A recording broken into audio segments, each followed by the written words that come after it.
Good evening बच्चों। आज हम इंटीजर्स का सब्सट्रैक्शन पढ़ेंगे, यानी हम पूर्णांकों को कैसे घटाते हैं इसके बारे में बात करेंगे। पिछले भाग में हमने उनके जोड़ और गुणा की बात की थी। तो जोड़ और गुणा में आप लोग परफेक्ट हो गए होंगे, यानी आप आसानी से दो इंटीजर्स को ऐड कर सकते हैं और उनको मल्टीप्लाई कर सकते हैं।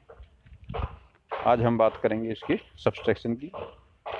तो जब हम किसी संख्या को घटाते हैं तो हम वास्तव में उसके योज्य प्रतिलोम को उसमें जोड़ते हैं। योज्य प्रतिलोम मतलब एडिटिव इनवर्स। यहाँ पे देखिए, यहाँ पे शायद कुछ गलत लग गया है। यहाँ पे ऐड नहीं होता, यहाँ पे लिखेंगे आप सब्सट्रैक्ट। जब हम दो संख्याओं माने किसी संख्या को घटाते हैं तो उसके जो एडिटिव इनवर्स है उसको उसमें से जोड़ते हैं। व्हेन वी ऐड ना करके यहाँ पे लिखेंगे when we subtract any number, actually we add their additive inverse. For example, 2 subtract from 4, तो क्या हो जाएगा? हमें 2 घटाना है, 2 का एडिटिव इनवर्स यानी योज्य प्रतिलोम करना है -2। तो हम इसको 4 में -2 ऐड करते हैं, तो ये बन जाता है 2 का सब्सट्रैक्शन। ये कैसे हो जाएगा आप देखिए, नंबर लाइन पे भी देख सकते हैं इसको। 4 और इसमें आपको क्या जोड़ना है? -2 जोड़ना है। तो कहाँ जाएंगे? माइनस की तरफ आना है आपको। 1 2, या हम सीधे भी इसको 4 - 2 कर लेंगे। पॉजिटिव इंटीजर में कोई दिक्कत नहीं होती। 4 से हम सीधे बाईं तरफ आ जाएंगे, तो ये 4 - 2 = 2। 2 पे आ गए, 2 आ जाएगा। तो पॉजिटिव इंटीजर में तो कोई दिक्कत नहीं है, सीधे सीधे अपन कर लेते हैं इसको। लेकिन जब नेगेटिव इंटीजर की बात करें तब हमें इसका उपयोग करना है। मान लीजिए हम आपसे कहें कि आप 2 में ऋण 2 घटाइए। जब 2 में से ऋण 2 घटाना है हमें, तो क्या होगा? ऐसे लिखेंगे इसको, 2 - -2। अब हमें ऊपर हमने पढ़ा कि हम इसके योज्य प्रतिलोम को जोड़ते हैं। योज्य प्रतिलोम मतलब है इसका एडिटिव इनवर्स। तो 2 का एडिटिव इनवर्स क्या हो जाएगा? पता है आपको एडिटिव इनवर्स क्या होता? वह संख्या जिसमें किसी संख्या को जोड़ने पे 0 प्राप्त होता है, वह संख्या दी गई संख्या का योज्य प्रतिलोम कहलाती है। यानी जिस नंबर में हम जोड़ते हैं, वो कोई ऐसी संख्या जोड़ते हैं जिससे उसका टोटल 0 हो जाए, तो वह संख्या कहलाती है एडिटिव इनवर्स। तो यहाँ पे -2 का एडिटिव इनवर्स है +2।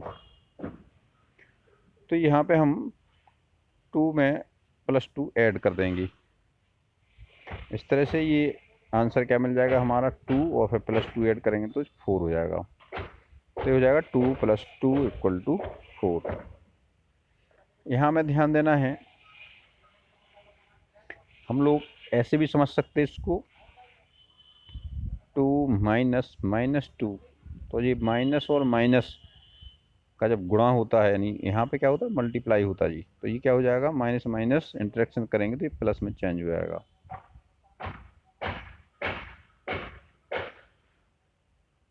तो जब भी हम किसी भी नेगेटिव इंटीजर को सब्ट्रैक्ट करते हैं तो वास्तव में हम उसका जो एडिटिव इनवर्स है, हम उसका पॉजिटिव है, उसको जोड़ते हैं। एक एग्जाम्पल और देख लीजिए। हम आपसे कहें हमें 5 में -15 घटाइए, तो 5 में ऋण 15 घटाना है तो क्या होगा? 5 -15, तो जो हो जाएगा 5 + 15 = 20। फॉर एग्जाम्पल अपन देखें, आपसे कहें -2 में से -2 घटाइए, तो -2 में से -2 घटाएंगे तो क्या करेंगे? हम बीच में माइनस का चिन्ह लगेगा। यहाँ पे हमें इसके एडिटिव इनवर्स को ऐड करना है। एडिटिव इनवर्स 2 है, इसको ऐड करेंगे तो +2 हो जाएगा। ये जो हो जाएगा जी। इस तरह से हम घटाते हैं। अब हम देखें फ्रैक्शन। फ्रैक्शन यानी भिन्न। फ्रैक्शन का मतलब है किसी होल यानी किसी संपूर्ण चीज को हम टुकड़ों में बांटते हैं तो वो एक टुकड़ा क्या कहलाता है? फ्रैक्शन। यानी हम किसी को फ्रैक्चर कर देते हैं, किसी को तोड़ देते हैं, डिस्ट्रीब्यूट कर देते हैं, तो उसको फ्रैक्शन बोलते हैं। तो फ्रैक्शन को मैथमेटिकल लैंग्वेज में कैसे लिखते हैं वो आप देख लीजिए इसमें। A fraction is a number representing part of a whole, may be single object or may be a group of objects। यानी जो होल है, जो पूर्ण है, वो एक संख्या भी हो सकती, एक चीज़ हो सकती, एक चीज़ से अलावा कई चीज़ों का समूह हो सकता है। जैसे हम एक सेब ले लें, उसको दो टुकड़ों में काट दें तो ये दो पार्ट हो जाएंगे उसके। हम एक क्लास को भी दो भागों में बांट सकते हैं, क्लास में कई बच्चे होते हैं। यानी आपके पास एक 40 बच्चों की क्लास है, आपसे कहें उसको हमें 4 भागों में बांटना है, तो ये क्या हो जाएगा? फ्रैक्शन 40/4। या हम किसी आपके पास मान लीजिए एक पिज्ज़ा है और आप 4 दोस्त हैं, आपको पिज्ज़ा खाना है एक, और सबको बराबर बराबर बांटना है, तो क्या करोगे? पता है वो पिज्ज़ा वैसे कटा होता है, इसको हम 4 भागों में बांट लेंगे, ऐसे ही बांटते ना। तो इसका जो एक पार्ट है इसको हम शो करेंगे 1/4। तो ये हो गया फ्रैक्शन। फ्रैक्शन कितना हो गया? 1/4, 1/4। इसको हम बोलते हैं 1/4। क्या बोलते हैं इसको? 1/4। यानी जब हम किसी पूर्ण संख्या को कई भागों में तोड़ते हैं तो उसको दिखाने वाली जो संख्या होती है उसको हम भिन्न कहते हैं, और उसको हम इस तरह पढ़ते हैं 1/4, यानी 1 का चतुर्थांश। वैसे इसका सही शब्द क्या है? 1/4। यदि हमने पिज्जे के 2 पार्ट मिला लिए, मान लो किसी एक को बहुत भूख लगी है, 3 दोस्त थे मान लीजिए, और एक को ज़्यादा भूख लगी, वो तो उसने आधा ले लिया, तो ये आधा कितना होगा? हमने 4 टुकड़े किए थे, एक ने 2 टुकड़े ले लिए, तो ये हो जाएगा 2/4, यानी 2 का 2/4। हमने एक स्टेप लिया, 1/4 हो गया जी। हमने दूसरा मिला लिया तो ये कितने हो गए? 2/4। यदि हम 3 ले लेंगे तो क्या हो जाएंगे ये? 3/4, 3/4। अंग्रेजी में इसको क्या बोलेंगे? इसको बोलेंगे 1/4, इसको बोलेंगे 2/4, इसको बोलेंगे 3/4। और आधे के लिए अंग्रेजी में शब्द है हाफ। हमने किसी चीज को आधा किया, हिंदी में शब्द क्या है इसके लिए? आधा। बीच से तोड़ दिया आपने। अंग्रेजी में शब्द क्या है इसका? हाफ। और गणित में क्या संकेतन है इसका? 1/2, 1/2। और कोई संख्या यदि आपको शो करना है तो कैसे शो करेंगे? मान लीजिए हमने एक और एग्जाम्पल यहाँ दिया हुआ है, कोई चीज़ 5 का ग्रुप है, आपके पास मान लीजिए 5 चीज़ें हैं और 12 लोगों में बांटना है, तो एक को कितना मिलेगा? 5/12। इसको क्या पढ़ेंगे? 5/12, यानी 5/12। 5/12। ये संस्कृत के शब्द हैं। अंश माने उसका भाग, और 5/12 माने एक के हमने 12 भाग किए और ऐसे 5 भाग जोड़ दिए तो वो हो गए 5/12। 4 टुकड़े किए तो चतुर्थांश हो जाएंगे, 10 टुकड़े किए दशांश हो जाएंगे, 100 टुकड़े किए तो शतांश हो जाएंगे, और 1000 टुकड़े करेंगे तो सहस्त्रांश हो जाएंगे। इस तरह से हम इसको संस्कृत में बोलते हैं शुद्ध। और बाकी अपन 1/2, 5/12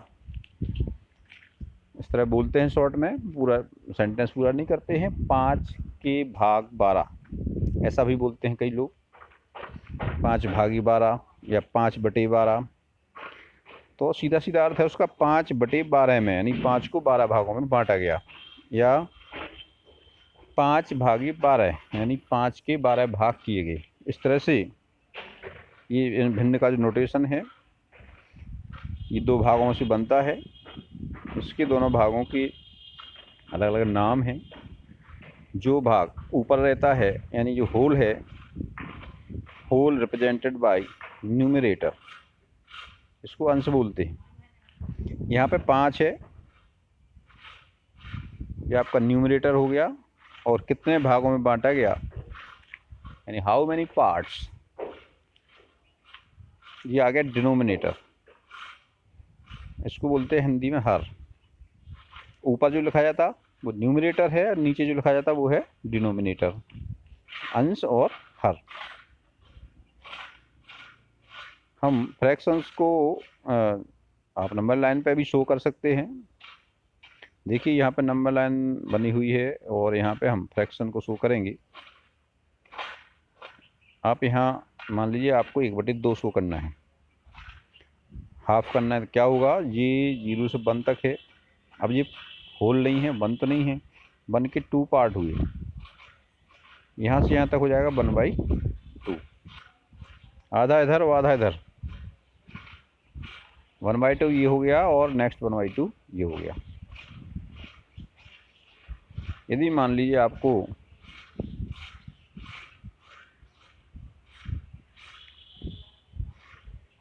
टू बाई 3 करना है तो क्या दिखाएंगे आप यहाँ देखिए डिनोमिनेटर में क्या है, 3 है। तो हम 1 को कितने पार्ट बांटेंगे, 1, 2 और 3। आप इसके 3 पार्ट बांटिए और 3 में से 2 ले लें अपन। ये हो गया 1/3, ये हो जाएगा 2/3 और इस नेक्स्ट यहाँ आएंगे तो ये हो जाएगा 3/3 और ये हो जाएगा 1। ये इस तरह से हम नंबर लाइन पर इनको शो कर सकते हैं। इसका एक दूसरी मेथड भी है। हम इसको यदि हम 2/3 करें तो हम क्या कर सकते हैं, इसकी होल अपन ने 2 का ले लिया और फिर इसको 3 भागों में बांटेंगे, तब भी इतना ही आएगा।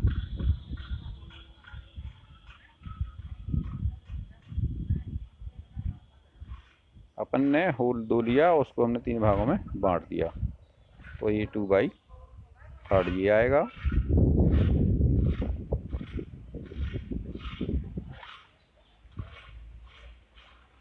ये आएगा 4/3।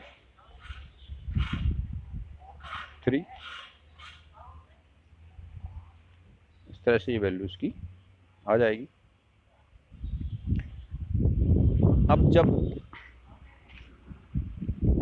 संख्या को हम इस 0 और 1 के बीच रखते हैं, जब हमारा कोई फ्रैक्शन है उसकी वैल्यू 0 और 1 के बीच रहती है, तब तो ये आपका प्रॉपर फ्रैक्शन कहलाता है। क्योंकि होल से कम है, मतलब 1 यूनिट से कम जब उसकी वैल्यू रहती है, 1 से कम मान रहता है, तो वो फ्रैक्शन कहलाता है, प्रॉपर फ्रैक्शन यानी उचित भिन्न। क्या बोलते हैं उसको, हिंदी में बोलते हैं उचित भिन्न और अंग्रेजी में बोलते हैं इसको प्रॉपर फ्रैक्शन। और एक और शब्द है हिंदी में समभिन्न। समभिन्न,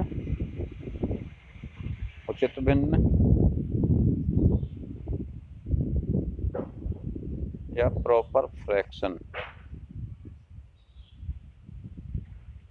फ्रैक्शन की स्पेलिंग आप देख लीजिएगा। तो जो ये लिखा है इधर, proper fraction, the fraction less than 1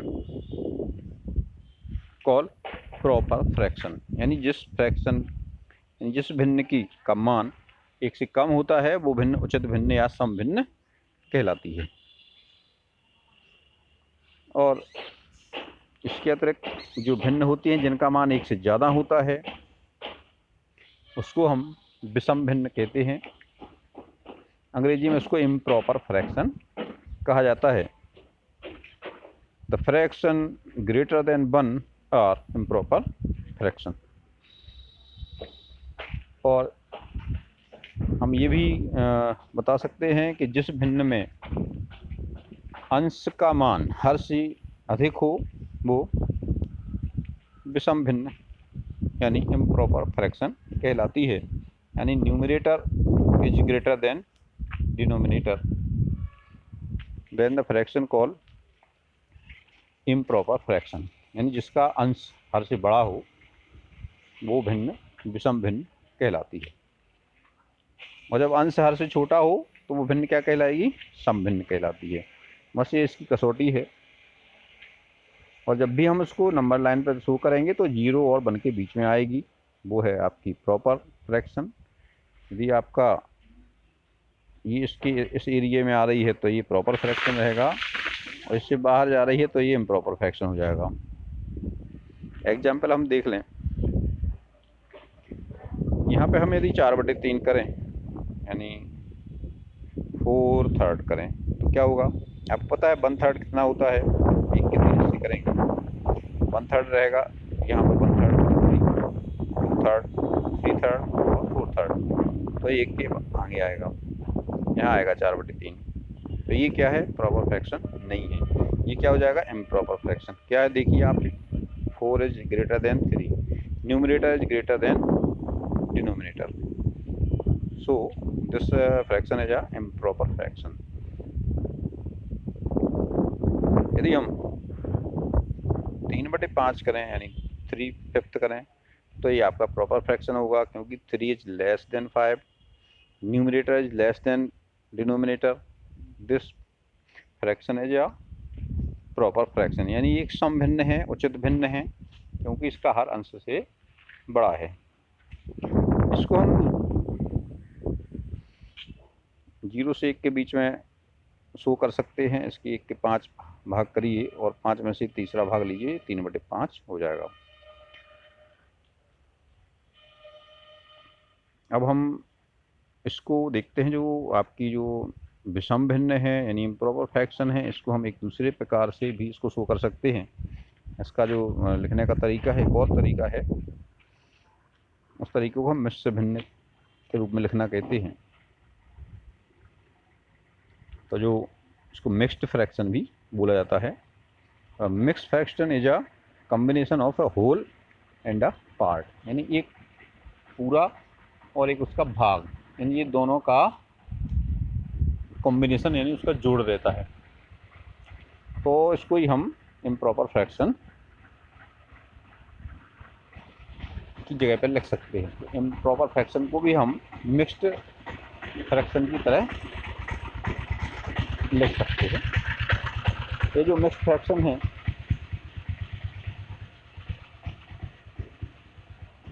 एक एग्जाम्पल के माध्यम से हम समझेंगे।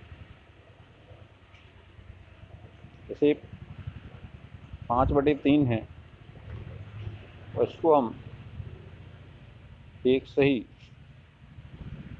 2/3 इस तरह भी लिख देते हैं।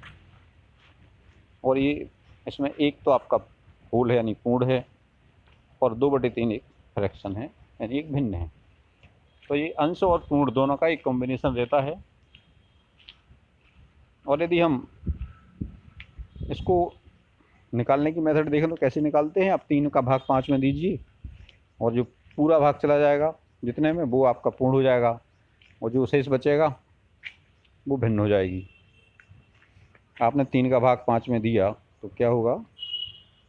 3 एकम 3, एक बार तो पूरा जाता है। अब ये 3 से छोटा बचा तो अभी प्रॉपर भिन्न हो जाएगा, तो एक पूरा है, इसके बाद 2/3 ये अंश हो गया, ये पार्ट हो गया। इस तरह से हम मिश्र भिन्न में विषम भिन्न को मिश्र भिन्न में शो कर सकते हैं, लिख सकते हैं।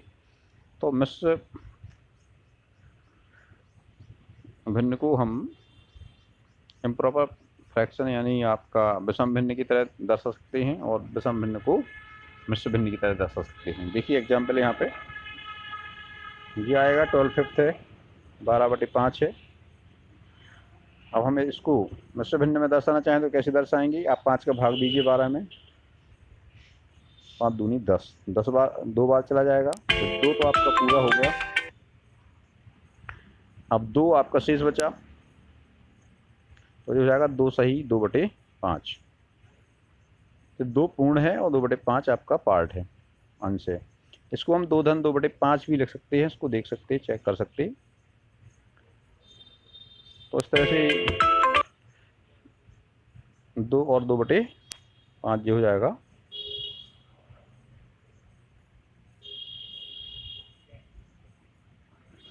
तो इस तरह से हम बता सकते हैं कैसे हम प्रॉपर और इम्प्रॉपर भिन्न क्या होती हैं, इनको कैसे कैसे आप व्यक्त कर सकते हैं और इनको हम एक दूसरे में कैसे बदल सकते हैं, ये आपने यहाँ जाना। और हम संख्या रेखा पर इसको कैसे दिखा सकते हैं ये भी देख सकते हैं आप। यहाँ पर जैसे आपको दिखाना है 12/5, तो ये आपने 12/5 हुए। तो इसको हम क्या करेंगे, आपने डिवाइड किया 5 से, तो 2 बार चला गया, तो 2 आपका होल हो गया इधर तक। अब 2 के बाद आपको चाहिए 2/5, तो अब 2/5 कहाँ से निकालेंगे हम, 2 के बाद निकालेंगे। अब इसको कितने भागों में बांटना पड़ेगा आपको, कितने, डिवाइडेड बाई 5, तो 5 पार्ट इसके देंगे आप यहाँ पे, और 5 पार्ट्स में से 2 पार्ट ले लेंगे, तो ये हो जाएगा 2/5।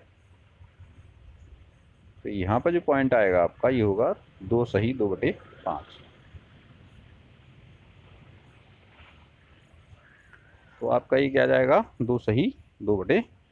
थोड़ा और बड़ा करके इसको हम देखेंगे। देखिए 2 आप आ गए यहाँ पे, 2 तक तो आ ही गए, 2 तो आपका पूरा है। अब इसको अपन को 5 भाग में बांटना है, 1 2 3 4 और 5 पार्ट्स हो गए। तो यहाँ पे हम 5 पार्ट्स में से 2 पार्ट लेंगे, तो ये हो जाएगा 2/5। कब, ये 2 के बाद आया था, 2 ही पूरा है इसका, तो ये हो जाएगा 2 सही 2/5, या हम इसको सीधे 2/5 भी लिख देंगे। तो इस तरह हम संख्या रेखा पे इम्प्रॉपर फ्रैक्शन को भी शो कर सकते हैं, मिक्स्ड फ्रैक्शन को भी शो कर सकते हैं, और प्रॉपर फ्रैक्शन को शो तो कर ही सकते हैं। तो इस तरह से ये कुछ एग्जाम्पल हैं, और आपकी बुक में बहुत सारे एग्जाम्पल मिल जाएंगे। वैसे हम एक कक्षा 6 की किताब में है ये सब, और अब चूँकि आप लोगों के लिए आगे पढ़ने के लिए बहुत आवश्यक थे ये, इसलिए बताना ज़रूरी है।